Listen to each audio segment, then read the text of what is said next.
ਇਹ ਝੂਠਿਆਂ ਲੋਕਾਂ ਦੀਆਂ ਝੂਠੀਆਂ ਠੀਸਾਂ ਤੋਂ ਭਾਵ ਗੱਪਾਂ ਨੇ। ਜਿਹੜੇ ਕੂੜੇ ਲੋਕ ਨੇ ਉਹ ਕੂੜੀਆਂ ਹੀ ਗੱਪਾਂ ਮਾਰਦੇ ਨੇ ਤੇ ਸਾਡੀ ਅਵਸਥਾ ਬਣ ਗਈ ਹੈ ਹਮ ਵੀ ਬ੍ਰਹਮ ਗਿਆਨੀ ਹੈ, ਹੁਣ ਸਾਨੂੰ ਵੀ ਬ੍ਰਹਮਾਨੰਦ ਆਉਂਦਾ ਹੈ। ਤੇ ਅੱਜ ਮੈਨੂੰ ਫਲਾਣੇ ਦੇ ਦਰਸ਼ਨ ਹੋਏ, ਗਪੌੜ ਬੜੀ ਛੱਡਦੇ ਫਿਰ। ਗੁਰੂ ਨਾਨਕ ਦੇਵ ਮਹਾਰਾਜ ਸੱਚੇ ਪਾਤਸ਼ਾਹ ਨੇ ਇੱਕ ਦਾ ਪਾਜ ਉਘੇੜਿਆ ਸੀ ਹਰਿਦੁਆਰ ਜਾ ਕੇ, ਉਹ ਵੀ ਐਂ ਕਰਦਾ ਸੀ।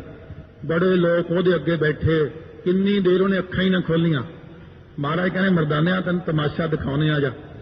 ਉਹਲੇ ਲੋਕ ਕੇ ਬੈਠ ਗਏ ਦਰਖਤ ਦੇ, ਕਹਿੰਦੇ ਦੇਖੀ ਚੱਲ ਹੁਣ ਕੀ ਕੀ ਬੋਲਦਾ ਹੈ।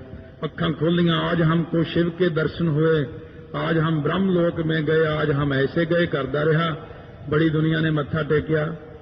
तो उस वक्त गुरु नानक देव महाराज सच्चे पातशाह उठ के ਉਹਦੇ ਕੋਲ आ गए, ਕਹਿੰਦੇ ਤੁਸੀਂ ਤਾਂ ਬੜੇ ਪਹੁੰਚੇ ਹੋਏ ਹੋ, ਤੁਸੀਂ ਤਾਂ शिव लोक ਦੀਆਂ ਗੱਲਾਂ ਕਰਦੇ ਹੋ, ब्रह्म लोक ਦੀਆਂ ਗੱਲਾਂ ਕਰਦੇ ਹੋ, ਬੜੀ ਪਹੁੰਚੀ ਹਸਤੀ ਹੋ।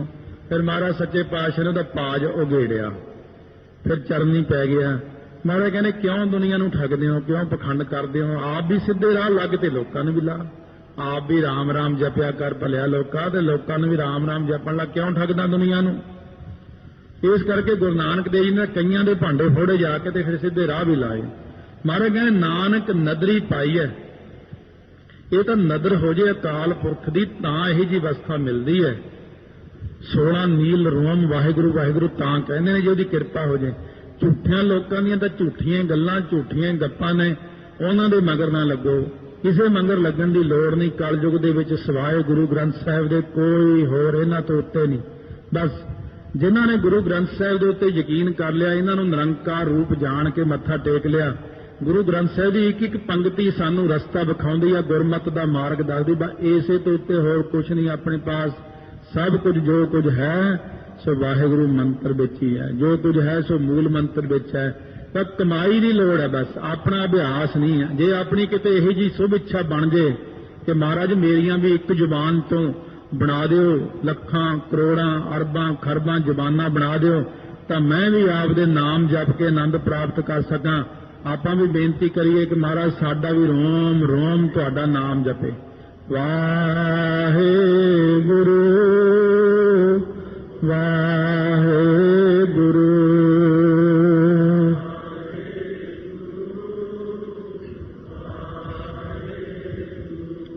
ਵਾਹਿਗੁਰੂ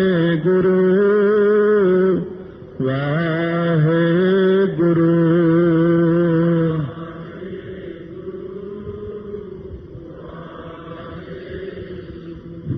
ਸਤਿਗੁਰੂ ਕਹਿੰਦੇ ਨਾਨਕ ਨਦਰੀ ਪਾਈ ਹੈ ਕੂੜੀ ਕੂੜਾ ਠੀਸ। ਝੂਠੇ ਲੋਕਾਂ ਦੀਆਂ ਝੂਠੀਆਂ ਗੱਪਾਂ ਤੇ ਜਿਹੜੇ ਲੋਕ ਐਵੇਂ ਰੀਸਾਂ ਕਰਦੇ ਫਿਰਦੇ। ਭਗਤ ਕਬੀਰ ਜੀ ਦੀ ਰੀਸ ਕਰ ਲਈ ਜੱਟ, ਕਹਿਣ ਲੱਗਿਆ ਬਈ ਮੈਂ ਵੀ ਕਬੀਰ ਬਣ ਜਾਂਦਾ, ਦੇਖਾਂ ਕੀ ਕੀ ਕਰਦਾ, ਉਹੋ ਜਿਹਾ ਕੁਝ ਮੈਂ ਕਰ ਲਵਾਂਗਾ। ਲੁਕ ਛਿਪ ਕੇ ਜੱਟ ਨੇ ਦੇਖਿਆ ਕਬੀਰ ਕੀ ਕੀ ਕਿਰਿਆ ਕਰਦਾ। ਤਾਂ ਕੱਲ ਵੀ ਆਪਾਂ ਸੁਣਿਆ ਸੀ ਨਾ, ਸੁਣ ਗੱਲਾਂ ਆਕਾਸ਼ ਕੀ ਕੀਟਾ ਆਈ ਰੀਸ। ਵੱਡਿਆਂ ਪੁਰਸ਼ਾਂ ਦੀਆਂ ਗੱਲਾਂ ਸੁਣ ਕੇ ਕੀੜਿਆਂ ਨੂੰ ਰੀਸ ਆ ਗਈ, ਜੱਟ ਨੂੰ ਵੀ ਰੀਸ ਆ ਗਈ ਕਬੀਰ ਬਣਨ ਦੀ। ਕਬੀਰ ਜੀ ਅੰਤਰਜਾਮੀ, ਉਹਨਾਂ ਨੂੰ ਪਤਾ ਲੋਕੇ ਦੇਖਦਾ, ਇਹਨੂੰ ਸਿਖਾਈਏ ਸਬਕ। ਕਬੀਰ ਜੀ ਦੇ ਤਾਂ ਪਰਿਵਾਰ ਹੀ ਸਾਰਾ ਆਗਿਆਕਾਰੀ ਹੈ, ਜੋ ਮਰਜ਼ੀ ਕਹਿ ਦੇਣ। ਕਬੀਰ ਜੀ ਆਵਾਜ਼ ਮਾਰਦੇ, ਲੋਈ ਬਾਹਰੋਂ ਮਿੱਟੀ ਪੱਟ ਕੇ ਲਿਆ। ਸਤ ਬਚਨ ਜੀ, ਉਹਨੇ ਨਹੀਂ ਪੁੱਛਣਾ ਕੀ ਕਰਨੀ ਹੈ, ਇਹਨੂੰ ਕੁੱਟ ਦੇ ਥਾਪੀ ਨਾਲ, ਕੁੱਟ ਤੇ ਹੋਰ ਬਰੀਕ ਕਰਦੇ, ਹੋਰ ਬਰੀਕ ਕਰਦੇ। ਇਹਨੂੰ ਚੁੰਨੀ ਲੈ ਕੇ ਕੱਪੜ ਛਾਣ ਕਰਦੇ, ਕੱਪੜ ਛਾਣ ਕਰ ਦਿੱਤੀ। ਹੁਣ ਕੀ ਕਰਾਂ? ਕਹਿੰਦੇ ਦੇਸੀ ਘਿਓ ਹੈ? ਕਹਿੰਦੇ ਹਾਂ, ਇਹਦੇ ਚ ਪਾ ਕੇ ਨਾ ਕੋਠੇ ਤੇ ਲਿਪ ਕੇ ਆਇਆ, ਲੇਪ ਬਣਾ ਕੇ। ਕਹਿੰਦੇ ਕਿਉਂ ਜੀ? ਅੱਗੇ ਕਿਉਂ ਜੀ ਤਾਂ ਨਹੀਂ ਕਹਿੰਦੇ, ਕਹਿੰਦੇ ਕਿਉਂਕਿ ਬਰਸਾਤ ਆਉਣ ਵਾਲੀ ਹੈ, ਅਸਮਾਨ ਵਿੱਚ ਤਾਂ ਕੋਈ ਬੱਦਲ ਵੀ ਹੈ ਨਹੀਂ। ਪਰ ਉਹਨਾਂ ਨੇ ਤਾਂ ਸਤ ਬਚਨ ਕਹਿਣਾ ਸਿੱਖਿਆ ਹੋਇਆ। ਜੱਟ ਕਹਿੰਦਾ ਅੱਛਾ ਇਹ ਤਰੀਕਾ ਹੈ ਕਬੀਰ ਬਣਨ ਦਾ। ਕਹਿੰਦਾ ਮੈਂ ਵੀ ਘਰੇ ਜਾ ਕੇ ਇਹੀ ਕਰਦਾ। ਸੁਣ ਗੱਲਾਂ ਆਕਾਸ਼ ਕੀ ਕੀਤਾ ਆਈ ਰੀਸ, ਨਾਨਕ ਨਦਰੀ ਪਾਈ ਹੈ ਕੂੜੀ ਕੂੜਾ ਠੀਸ। ਹੁਣ ਝੂਠਿਆਂ ਲੋਕਾਂ ਦੀਆਂ ਝੂਠੀਆਂ ਗੱਪਾਂ ਨੇ। ਹੁਣ ਜਾ ਕੇ ਕਹਿਣ ਲੱਗਿਆ ਵੀ ਆਪਣੀ ਪਤਨੀ ਨੂੰ ਕਹਿੰਦੇ ਬਾਹਰੋਂ ਮਿੱਟੀ ਲਿਆਓ ਪੱਟ ਕੇ। ਉਹ ਕਹਿੰਦੀ ਕੀ ਮਿੱਟੀ ਸਿਰ 'ਚ ਮਾਰਨੀ, ਮਿੱਟੀ ਆਪਾਂ ਕੀ ਕਰਨੀ ਹੈ? ਉਹ ਕਹਿੰਦਾ ਤੁਸੀਂ ਸਤ ਬਚਨ ਤਾਂ ਕਹੋ, ਫਿਰ ਦੇਖੋ ਆਪਣੀ ਕਿੰਨੀ ਚੜ੍ਹਦੀ ਕਲਾ ਹੁੰਦੀ ਹੈ। ਉਹ ਕਹਿੰਦੇ ਚੱਲ ਲੈ ਆਉਣੀ ਹੈ। ਕੁੱਟਤੀ ਮਿੱਟੀ, ਕਹਿੰਦੇ ਕੱਪੜ ਛਾਣ ਕਰੋ। ਥੋੜਾ ਜਿਹਾ ਸੋਚਣ ਲੱਗ ਪਈ, ਇਹ ਪੁੱਠੀਆਂ ਗੱਲਾਂ ਕਿਉਂ ਕਰਨ ਲੱਗ ਪਿਆ। ਕਹਿੰਦੇ ਹੁਣ ਸਵਾਮੀ ਜੀ ਕੀ ਕਰੀਏ? ਕਹਿੰਦੇ ਬਰਸਾਤ ਆ ਰਹੀ ਹੈ, ਉੱਤੇ ਦੇਖੋ ਬੱਦਲ ਆ ਰਿਹਾ ਹੈ, ਇਹ 'ਚ ਦੇਸੀ ਘਿਓ ਪਾਓ। ਉਹ ਕਹਿੰਦੇ ਦੇਸੀ ਘਿਓ ਤਾਂ ਖਾਣ ਨੂੰ ਨਹੀਂ ਮਿਲਦਾ, ਤੁਸੀਂ ਮਿੱਟੀ 'ਚ ਪਵਾਈ ਜਾਂਦੇ ਹੋ। ਜਾ ਕੇ ਆਪਣੇ ਲੜਕਿਆਂ ਨੂੰ ਕਹਿਣ ਲੱਗੀ ਤੁਹਾਡੇ ਪਿਤਾ ਦੇ ਨਾ ਦਿਮਾਗ 'ਚ ਨੁਕਸ ਪੈ ਗਿਆ, ਇਹਨੂੰ ਬੰਨ੍ਹ ਲਓ ਸੰਗਲਾਂ ਨਾਲ, ਕਿਉਂਕਿ ਇਹ ਕਹਿੰਦਾ ਵੀ ਮਿੱਟੀ 'ਚ ਦੇਸੀ ਘਿਓ ਪਾਉਣਾ। ਉਹਨੂੰ ਬੰਨ੍ਹ ਲਿਆ ਸੰਗਲਾਂ ਨਾਲ। ਕਿੰਨੇ ਦਿਨ ਉਹ ਸੰਗਲਾਂ ਨਾਲ ਬੰਨ੍ਹਿਆ ਰਿਹਾ। ਉਹ ਕਹੇ ਮੈਂ ਪਾਗਲ ਨਹੀਂ ਆ, ਉਹ ਕਹਿੰਦੇ ਤੂੰ ਪਾਗਲ ਹੈ, ਮਿੱਟੀ 'ਚ ਕੌਣ ਦੇਸੀ ਘਿਓ ਪਾਉਂਦਾ, ਬੱਦਲ ਕਿੱਥੇ ਨੇ ਅਸਮਾਨ 'ਚ ਜਿਹੜਾ ਤੂੰ ਕਹਿੰਦਾ ਬੱਦਲ ਹੈ। ਹੁਣ ਕਬੀਰ ਜੀ ਤੁਰੇ ਫਿਰਦੇ ਉੱਥੇ ਪਹੁੰਚ ਗਏ, ਜਾਂ ਦੇਖਿਆ ਜਾ ਕੇ, ਕਹਿੰਦੇ ਵੀ ਆਪਣੇ ਪਿਤਾ ਨੂੰ ਬੰਨਿਆ। ਕਹਿੰਦੇ ਜੀ ਇਹਦੇ ਦਿਮਾਗ 'ਚ ਨੁਕਸ ਪੈ ਗਿਆ ਤਾਂ ਬੰਨਿਆ। ਕਬੀਰ ਜੀ ਕਹਿੰਦੇ ਇਹਨੂੰ ਕੋਈ ਨੁਕਸ ਨਹੀਂ, ਇਹਨੂੰ ਖੋਲ ਦਿਓ। ਕਹਿੰਦੇ ਕਿ ਇਹ ਤਾਂ ਮੇਰੀ ਰੀਸ ਕਰਦਾ। ਫਿਰ ਕਬੀਰ ਜੀ ਨੇ ਸਾਰੀ ਗੱਲ ਦੱਸੀ। ਕਹਿੰਦੇ ਅਸਲ ਵਿੱਚ ਭਾਈ ਜਿਹੜੀ ਬਖਸ਼ਿਸ਼ ਹੁੰਦੀ ਹੈ ਉਹ ਤਾਂ ਨਦਰੀ ਪਾਈ ਹੈ, ਜੇ ਅਕਾਲ ਪੁਰਖ ਦੀ ਨਦਰ ਹੋ ਜਾਵੇ ਤਾਂ ਬਖਸ਼ਿਸ਼ ਮਿਲਦੀ ਹੈ। ਕਹਿੰਦੇ ਇਹ ਜਿਹੇ ਲੋਕ ਜਿਹੜੇ ਕੀੜਿਆਂ ਵਾਂਗੂ ਸਾਡੀ ਰੀਸਾਂ ਕਰਦੇ ਨੇ, ਬ੍ਰਹਮ ਗਿਆਨੀ ਨਕਲੀ ਬਣਦੇ ਨੇ, ਇਹਨਾਂ ਨੂੰ ਕੁਝ ਨਹੀਂ ਮਿਲਦਾ। ਸੋ ਮਹਾਰਾਜ ਕਿਰਪਾ ਕਰਕੇ ਹੁਣ ਦੱਸੋ, ਸ਼ੁਭ ਇੱਛਾ ਸ਼ੁਭ ਵਿਚਾਰਨਾ ਦੂਸਰੀ ਜਿਹੜੀ ਹੈ ਬੰਦੇ ਦੇ ਅੰਦਰ ਸ੍ਰੇਸ਼ਟ ਵਿਚਾਰਾਂ ਪੈਦਾ ਹੋ ਜਾਣੀਆਂ। ਪਹਿਲਾਂ ਤਾਂ ਸ਼ੁਭ ਇੱਛਾ ਹੀ ਬਣੀ ਸੀ, ਹੁਣ ਹੌਲੀ ਹੌਲੀ ਸੰਗਤ ਕਰਦਿਆਂ ਕਰਦਿਆਂ ਸ਼ੁਭ ਵਿਚਾਰਨਾ ਵੀ ਮੈਂ ਕੌਣ ਹਾਂ, ਮੈਂ ਕਿੱਥੋਂ ਆਇਆ ਹਾਂ, ਮਰ ਕੇ ਅਸੀਂ ਕਿੱਥੇ ਚਲੇ ਜਾਂਦੇ ਹਾਂ, ਪਿੱਛੋਂ ਮੇਰੇ ਕਿਹੜੇ ਜਨਮ ਸਨ, ਹੁਣ ਮੈਨੂੰ ਕੀ ਕਰਨਾ ਚਾਹੀਦਾ ਹੈ, ਮੈਂ ਆਤਮਾ ਹਾਂ ਜਾਂ ਮੈਂ ਸਰੀਰ ਹਾਂ, ਮੈਂ ਮਨ ਹਾਂ ਜਾਂ ਬੁੱਧੀ ਹਾਂ। ਜਦੋਂ ਇਹੋ ਜਿਹੇ ਵਿਚਾਰ ਮਨ ਦੇ ਅੰਦਰ ਆਉਣ ਲੱਗ ਜਾਣ, ਇਹਨੂੰ ਕਹਿੰਦੇ ਨੇ ਸ਼ੁਭ ਵਿਚਾਰਨਾ। ਇਹ ਬ੍ਰਹਮ ਗਿਆਨ ਦੀ ਦੂਸਰੀ ਭੂਮਿਕਾ ਹੈ। ਜਦੋਂ ਸ਼ੁਭ ਵਿਚਾਰਨਾ ਆਉਣ ਲੱਗ ਜਾਂਦੀ ਹੈ, ਸੰਪਤ ਉਪਾਸ਼ਨਾ ਵਿੱਚ ਦੋ ਚੀਜ਼ਾਂ ਇਕੱਠੀਆਂ ਚੱਲਦੀਆਂ। ਸ਼ੁਭ ਇੱਛਾ ਸ਼ੁਭ ਵਿਚਾਰਨਾ ਤਾਂ ਦੂਸਰੀ ਹੈ ਨਾ, ਤਾਂ ਪਹਿਲਾਂ ਉਪਾਸ਼ਨਾ ਆਈ ਸੀ, ਉਹ ਵੀ ਨਾਲ ਹੀ ਹੈ। ਤੇ ਪਹਿਲੀ ਪੌੜੀ ਵਿੱਚ ਆਪਾਂ ਉਪਾਸ਼ਨਾ ਸੁਣੀ ਹੈ, ਜਿਹੜਾ ਇਹ ਰੱਬ ਤੋਂ ਮੰਗਦੇ ਆ ਕਿ ਇੱਕ ਦੂਜੀ ਬਾ ਲੱਖ ਹੋਏ, ਉਪਾਸ਼ਨਾ ਹੈ। ਸੋ ਉਪਾਸ਼ਨਾ ਦੇ ਨਾਲ ਨਾਲ ਫਿਰ ਅਕਾਲ ਪੁਰਖ ਵਾਹਿਗੁਰੂ ਤੋਂ ਇਹ ਵੀ ਮੰਗਦੇ ਆ ਕਿ ਸਾਨੂੰ ਕਮਾਈ ਕਰਨ ਦਾ ਬਲ ਬਖਸ਼ੋ। ਤਾਂ ਦੂਸਰੀ ਚੀਜ਼ ਨਾਲੇ ਵੀ ਮੰਗੀ ਹੈ ਕਿ ਕਮਾਈ। ਤੀਸਰਾ ਇਹ ਵੀ ਪੁੱਛਦੇ ਨੇ ਸਿੱਧ ਕਿ ਮਹਾਰਾਜ ਇਹ ਜੀਵ ਸੁਤੰਤਰ ਹੈ ਕਿ ਜਾਂ ਪਤੰਤਰ ਹੈ, ਆਜ਼ਾਦ ਹੈ ਇਹ ਜੀਵ, ਕਰ ਸਕਦਾ ਆਪਣੇ ਆਪ ਕੁਝ। ਮਹਾਰਾਜ ਕਹਿੰਦੇ ਭਾਈ ਇਹ ਆਪਣੇ ਆਪ ਜੀਵ ਕੁਝ ਨਹੀਂ ਕਰ ਸਕਦਾ। ਸੋ ਸ਼ੁਭ ਵਿਚਾਰਨਾ ਦੁਆਰਾ ਦੱਸਦੇ ਨੇ, ਆਖਣ ਜੋਰ ਚੁੱਪੈ ਨਹਿ ਜੋਰ। ਇਹ ਜੀਵ ਦੇ ਵਿੱਚ ਆਖਣ ਦਾ ਜ਼ੋਰ ਨਹੀਂ ਹੈ। ਜ਼ੁਬਾਨ ਦੇ ਵਿੱਚ ਜ਼ੋਰ ਤਾਂ ਆਉਂਦਾ ਜੇ ਵਾਹਿਗੁਰੂ ਜ਼ੁਬਾਨ ਨੂੰ ਸੱਤਾ ਦੇਵੇ ਤਾਂ। ਜੇ ਜ਼ੁਬਾਨ ਦੇ ਵਿੱਚ ਸੱਤਾ ਨਾ ਹੋਵੇ ਤਾਂ ਜੀਵ ਕੁਝ ਬੋਲ ਨਹੀਂ ਸਕਦਾ। ਵਾਹਿਗੁਰੂ ਆਪ ਕਿਰਪਾ ਕਰਕੇ ਜੀਵ ਨੂੰ ਬੋਲਣ ਦਾ ਬਲ ਦਿੰਦੇ ਨੇ। ਇੱਕ ਸਰੀਰ ਦੇ ਅੰਦਰ ਇੰਨੀਆਂ ਸ਼ਕਤੀਆਂ ਕੰਮ ਕਰਦੀਆਂ ਆਪਣੇ ਕਿ ਜ਼ੁਬਾਨ ਦੇ ਉੱਤੇ ਸੁਰਸਤੀ ਨੂੰ ਬਿਠਾ ਕੇ ਕੰਮ ਕਰਾਉਂਦੇ ਨੇ। ਸੁਰਸਤੀ ਜ਼ੁਬਾਨ ਤੇ ਬੈਠਦੀ ਹੈ ਤਾਂ ਕੋਈ ਜੀਵ ਬੋਲ ਸਕਦਾ। ਸੁਰਸਤੀ ਜਿਹੜੀ ਹੈ ਇਹ ਅਕਾਲ ਪੁਰਖ ਦੀ ਸ਼ਕਤੀ ਹੈ। ਜੇ ਆਖਣਾ ਕਿਸੇ ਨੂੰ ਤਾਂ ਕਹਿਣ ਵਿੱਚ ਜ਼ੋਰ ਆਪਣੇ ਆਪ ਨਹੀਂ ਹੈ। ਚੁੱਪੈ ਨਹਿ ਜੋਰ, ਚੁੱਪ ਰਹਿਣ ਵਿੱਚ ਵੀ ਆਪਣੇ 'ਚ ਬਲ ਨਹੀਂ ਹੈ। ਕਈ ਮੌਨ ਰੱਖ ਲੈਂਦੇ ਨੇ। ਕੋਈ ਮੌਨੀ ਸੀ, ਉਹ ਲਿਖ ਕੇ ਸਲੇਟ ਤੇ ਦਿਆ ਕਰੇ ਵੀ ਆਹ ਚੀਜ਼ ਖਾਣੀ ਹੈ, ਆਹ ਚੀਜ਼ ਬਣਾ ਲਓ, ਉੱਥੋਂ ਲਿਆਓ। ਸੋ ਇੱਕ ਵਾਰੀ ਉਹਦਾ ਸੇਵਾਦਾਰ ਜਿਹੜਾ ਉਹ ਲਿਖਿਆ ਹੋਇਆ ਤਾਂ ਸਮਝ ਨਾ ਸਕਿਆ, ਉਹ ਬਾਰ-ਬਾਰ ਲਿਖ ਕੇ ਦੇਵੇ। ਉਹ ਆਖੇ ਜੀ ਫਲਾਨੀ ਚੀਜ਼ ਨਹੀਂ, ਉਹ ਫਿਰ ਹਲਾਵੇ ਹੱਥ ਵੀ ਆਹ ਸਲੇਟ ਤੇ ਦੇਖ। ਉਹ ਕਿੰਨੀ ਦੇਰ ਉਹਨੂੰ ਸਮਝਾਉਂਦਾ ਰਿਹਾ, ਉਹ ਖਿੱਝ ਕੇ ਫਿਰ ਬੋਲ ਹੀ ਪਿਆ। ਚੁੱਪ ਰਹਿਣ ਵਿੱਚ ਵੀ ਆਪਣਾ ਜ਼ੋਰ ਨਹੀਂ ਹੈ। ਜੇ ਆਪਾਂ ਕਹੀਏ ਕਿ ਮੈਂ ਚੁੱਪ ਹੋ ਜਾਵਾਂਗਾ, ਵੀ ਚੁੱਪ ਬੈਠਣਾ, ਕਿਸੇ ਦਾ ਕੀ ਜ਼ੋਰ ਚੱਲ ਸਕਦਾ। ਸੋ ਜਿਵੇਂ ਰਿਸ਼ਤਾ ਕਰਨ ਆਉਣਾ ਸੀ ਕਿਸੇ ਦਾ, ਕਹਿੰਦੇ ਉਹਦਾ ਪਿਤਾ ਕਹਿੰਦਾ ਮੁੰਡਿਓ ਚੁੱਪ ਰਹੋ, ਤੁਹਾਡੀਆਂ ਜ਼ਬਾਨਾਂ ਆਈਆਂ ਜੀਆਂ ਨੇ, ਫਿਰ ਅਗਲਾ ਸੁਣ ਕੇ ਰਿਸ਼ਤਾ ਹੀ ਛੱਡ ਜਾਂਦਾ। ਉਹ ਤੋਤਲੇ ਜੇ ਬੋਲਦੇ ਸੀ ਸਾਰੇ ਹੀ, ਕਹਿੰਦਾ ਚੁੱਪ ਕਰਕੇ ਬੈਠੇ ਰਹੋ, ਗੱਲ ਮੈਂ ਆਪੇ ਕਰ ਲੂੰਗਾ, ਰਿਸ਼ਤਾ ਹੋ ਜਾਊ, ਬਾਅਦ 'ਚ ਦੇਖਾਂਗੇ। ਸੋ ਬੈਠੇ ਰਹੇ। ਜਦੋਂ ਦੇਖਣ ਵਾਲੇ ਆਏ ਤਾਂ ਉਸ ਵਕਤ ਉੱਥੇ ਕੀੜਾ ਨਿਕਲਿਆ। ਹੁਣ ਕੀੜੇ ਤੋਂ ਨਿਆਣੇ ਡਰਦੇ ਹੁੰਦੇ, ਉਹ ਨਿਆਣੇ ਛੋਟੇ ਛੋਟੇ ਸੀ ਉਹਦੇ। ਉਹ ਕਹਿੰਦਾ ਟੀੜਾ। ਤੋ ਇੱਕ ਉਹਦਾ ਬਾਪ ਕਹਿਣਗਾ ਚੁੱਪ ਕਰ, ਦੂਜਾ ਕਹਿੰਦਾ ਨਹੀਂ ਟੀੜਾ ਨਹੀਂ ਟਾਢਾ ਹੈ। तो इस प्रकार वो आपो अपनी बोली बोल के उन्होंने अपना जिहड़ा सी ना सारा कर्म ही विगाड़ लिया। महाराज कहने चुप रहने विच जोर नहीं, ना बोलण विच ही जोर है। दोनों गल्लां विच अपना आखण विच भी कोई जोर नहीं है। हुण पंक्तियां तो आपां रोज ही पढ़दे हैं, पर इहनूं मन विच वसाउण दी लोड़ है कि वाहिगुरू दी जोत तो बिना आखण जोर। जब तू अपनी जोत खिंचा करते तब कोई करो दिखा बखियाना।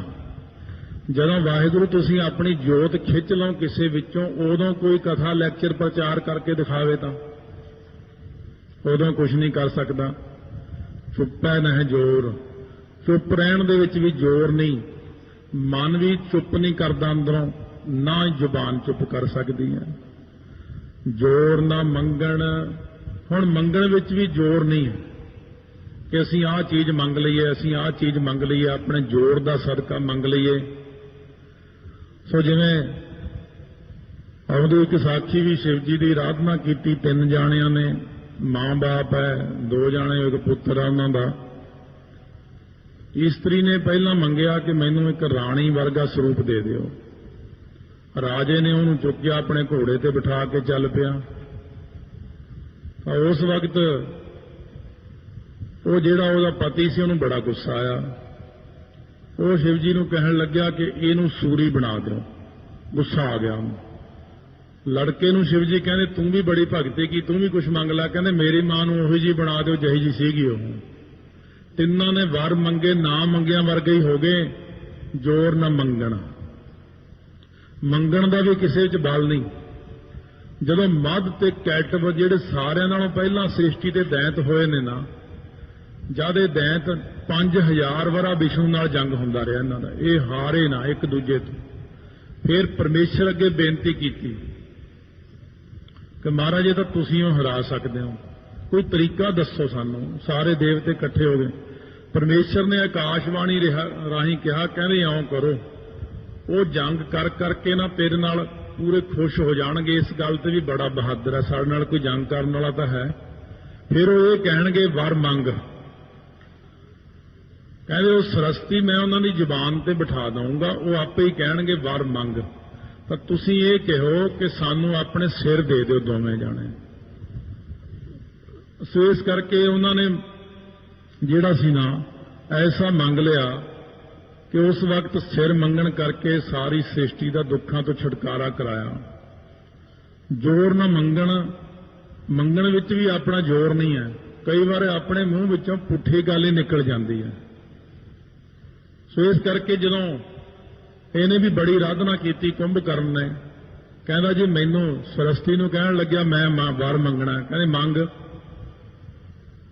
ਮੰਗ ਵੀ ਜਲਦੀ ਮੰਗ। ਸਰਸਤੀ ਦੀ ਜ਼ੁਬਾਨ ਤੇ ਬੈਠੀ ਸੀ, ਸਰਸਤੀ ਨੇ ਪੁੱਠੀ ਗੱਲ ਕਹਾਤੀ। ਇਹਨੇ ਕਹਿਣਾ ਤਾਂ ਸੀ 6 ਮਹੀਨੇ ਜਾਗਾਂ ਤੇ 1 ਦਿਨ ਸੌਵਾਂ, ਤੇ ਪੁੱਠੀ ਗੱਲ ਕਰ ਗਿਆ। ਕਹਿੰਦਾ 6 ਮਹੀਨੇ ਸੌਵਾਂ 1 ਦਿਨ ਜਾਗਾਂ, ਛੇਤੀ ਨਾਲ। ਉਹ ਕਹਿੰਦੇ ਜਲਦੀ ਕਰ ਵਰ ਮੰਗ। ਉਹ ਕਹਿੰਦੇ 6 ਮਹੀਨੇ ਸੌਵਾਂ 1 ਦਿਨ ਜਾਗਾਂ, ਪੁੱਠੀ ਗੱਲ ਆ ਗਿਆ। ਇਸ ਕਰਕੇ ਮਹਾਰਾਜ ਕਹਿੰਦੇ ਜੇ ਤੁਸੀਂ ਆਖੋ ਮੰਗਣ ਵਿੱਚ ਵੀ ਤੁਹਾਡਾ ਕੋਈ ਜ਼ੋਰ ਹੈ, ਮੰਗਣ ਵਿੱਚ ਵੀ ਆਪਣਾ ਕੋਈ ਜ਼ੋਰ ਨਹੀਂ ਹੈ। ਸ਼੍ਰੀ ਚੰਦ ਜੀ ਨੇ ਜਦੋਂ ਅਰਦਾਸ ਕੀਤੀ, ਗੁਰੂ ਨਾਨਕ ਦੇਵ ਜੀ ਜਦੋਂ ਅਲੋਪ ਹੋ ਗਏ ਅੰਤਮ ਸਮੇਂ ਤੇ, ਅਕਾਲ ਪੁਰਖ ਅੱਗੇ ਬੇਨਤੀ ਕੀਤੀ ਕਿ 1 ਘੜੀਆਂ ਇਹ ਗੁਰੂ ਨਾਨਕ ਦੇਵ ਜੀ ਦਰਸ਼ਨ ਬਖਸ਼ੋ, 1 ਘੜੀ ਦਰਸ਼ਨ ਦਿਓ। ਮਹਾਰਾਜ ਗੁਰੂ ਨਾਨਕ ਦੇਵ ਜੀ ਕਹਿੰਦੇ ਹੁਣ ਤਾਂ ਭਾਵੇਂ 1000 ਸਾਲ ਮੰਗ ਲੈਂਦੇ ਤਾਂ ਵੀ ਅਸੀਂ 1000 ਸਾਲ ਲਈ ਰਹਿ ਜਾਣਾ ਸੀ, ਪਰ ਜ਼ੋਰ ਨਾ ਮੰਗਣ। ਮੰਗਣ ਵਿੱਚ ਕਿਸੇ ਦਾ ਜ਼ੋਰ ਨਹੀਂ, ਕਿਸੇ ਵੀ ਗੱਲ ਵਿੱਚ। ਦੇਣ ਨਾ ਜ਼ੋਰ, ਫਿਰ ਦਾਤ ਦੇਣ ਵਿੱਚ ਜ਼ੋਰ ਨਹੀਂ, ਕੋਈ ਚੀਜ਼ ਦੇਣ ਵਿੱਚ ਵੀ ਆਪਣਾ ਜ਼ੋਰ ਨਹੀਂ ਕਿ ਆਪਾਂ ਕੋਈ ਚੀਜ਼ ਦੇ ਸਕੀਏ ਜਾਂ ਕੋਈ ਦਾਨ ਕਰ ਸਕੀਏ ਕਿ ਮੈਂ ਆਹ ਚੀਜ਼ ਦੇ ਦਿਆਂ ਜਾਂ ਆਹ ਨਾ ਦੇਵਾਂ। ਇਹ ਵੀ ਅਕਾਲ ਪੁਰਖ ਦੇ ਹੱਥ ਵੱਸ ਹੀ ਹੈ। ਕੁਝ ਦੇਣਾ ਜਾਂ ਕੁਝ ਲੈਣਾ ਜਾਂ ਕੁਝ ਬੋਲਣਾ ਜਾਂ ਕੁਝ ਮੰਗਣਾ, ਚੁੱਪ ਰਹਿਣਾ, ਇਹ ਸਾਰਿਆਂ ਵਿੱਚ ਆਪਣਾ ਕੋਈ ਜ਼ੋਰ ਨਹੀਂ। ਵਾਹਿਗੁਰੂ ਅਕਾਲ ਪੁਰਖ ਦੇ ਹੁਕਮ ਅਨੁਸਾਰ ਹੀ ਜੀਵ ਦਾਤਾਂ ਅੱਗੇ ਦਾਨ ਦਿੰਦਾ ਹੈ। ਜ਼ੋਰ ਨਾ ਜੀਵਨ, ਫਿਰ ਜਿਉਣ ਵਿੱਚ ਸਾਡਾ ਜ਼ੋਰ ਨਹੀਂ ਕਿ ਅਸੀਂ ਆਪਣੇ ਆਪ ਜਿਉਣ ਲਈਏ, ਲੱਖ ਯਤਨ ਕਰ ਲਈਏ। ਅਫਲਾਤੂ ਵਰਗਿਆਂ ਨੇ ਲੱਖ ਯਤਨ ਕੀਤੇ, ਰਹਿ ਨਾ ਸਕੇ। हरनाक्ष ने 8 वर मंगे, रावण ने भी वर मंगे कि मैं मरा ना। हरनाक्ष ने भी यही वर मंगे, रावण ने भी मंगे, पर मर फिर दोवें गए। इस करके महाराज कहने जिउण विच अपने जोर नहीं कि मैं जोर नाल जिउं लवांगा दुनिया के अंदर, वो तो जदों समा आउणा उदों चले ही जाना। मरण नह जोर, फिर मरण विच भी अपना जोर नहीं। जदों ब्यासा जी ये ब्यास के पुत्र मर गए जाके, सो इस प्रकार फाही लैन लग्या। सतलुज दरिया ने छल मारी, ब्यास दरिया ने छल मार के दी फाही तोड़ी। सतलुज विच छाल मारी इन्हें जो डुबण वास्ते, तां 100 धारा हो के वग पिया। वो कहना मैं डुबना नहीं, क्यों मैं किसी ऋषि नूं डोब के मैं दोषी बनना। दरिया भी ना डोबदे है। भगती वालियां नूं कोई जे भगती वाला कि मैं मरना नहीं मारदा, ਉਹਨੂੰ कहना मैं अपने सिर ते क्यों जुम्मा लवां। इस करके महाराज कहने मरण में जोर, मरण विच भी अपना जोर नहीं। जिन्ना मर्जी कोई यतन कर ले कि मैं मर जाना, मैं मर जाना, नहीं मरदा। जद तक तो हुक्म ही नहीं अकाल पुरख दा, उदों तक तू किवें मर सकदा। जहर ही नकली निकल जाती है जे नहीं मरना। यतन लख करे नहीं मरदा। जोर ना राज माल मन शोर, मन का शोर ही है, रौला ही है कि मैं राज लै लेना, मैं माल इकट्ठा कर लेना, मैं धन माल इकट्ठा कर लेना। इंद्र देवते नूं कई बारी दैंतां ने कुट के कढ़िया स्वर्ग चों, फिर कब्जा कर लेंदे ने उत्थे जाके। ओह राज विच किहदा जोर है? किसी का जोर नहीं है। माल विच किहदा जोर है? माल धन कित कु संज्ञाही। महाराज कहते इहनूं कित्थे इकट्ठा करी जाना भी मैं इन्ने इकट्ठे कर लवांगा। कारू बादशाह ने ज्यों दुनिया च इकट्ठे करने शुरू कीते पैसे, एक घर विच 1 रुपया भी नहीं छड्डिया उन्हें। पूरी दुनिया च अपनी प्रजा लुट के सारे पैसे इकट्ठे करके 45 गंज जोड़ ले। जोड़दियां हुण अपनी लड़की जिहड़ी सी वो चौंक च खड़ा के ऐलान कर दिता कि जिहड़ा 1 रुपया चांदी का कितों भी लिया के दऊगा, अपनी लड़की की शादी उहदे नाल करूं तो अद्धा राज दूंगा। तो लालच देना सी। एक लड़का बड़ा जिद्दी सी, अपनी माता नूं कहण लग्या 1 रुपया दे, जिथों मर्जी दे, मैं नहीं मर जावांगा, मैं शादी कराउणी है। उहदी मां नूं हुण तरस आ गया, कहनी अच्छा फिर जब तेरे पिता नूं आपां कबर च दफनाया सी ना, तो उहदे मूँह विच 1 रुपया चांदी का पाया सी, वो कढ़ लै। उन्हें अपने पिता की कबर पट्टी जाके चांदी का 1 रुपया कढ़ के लिया के बादशाह के अगे रखता। लो बादशाह आ लो रुपया, तो आ लड़की की शादी मेरा। कहना कित्थों लिया फिर? उन्हें सिपाहियों ने फड़ के कुटिया, कित्थों लिया दस। कहना मेरे पिता की कबर दे विच उहदे मूँह च मरन लग्या पाया।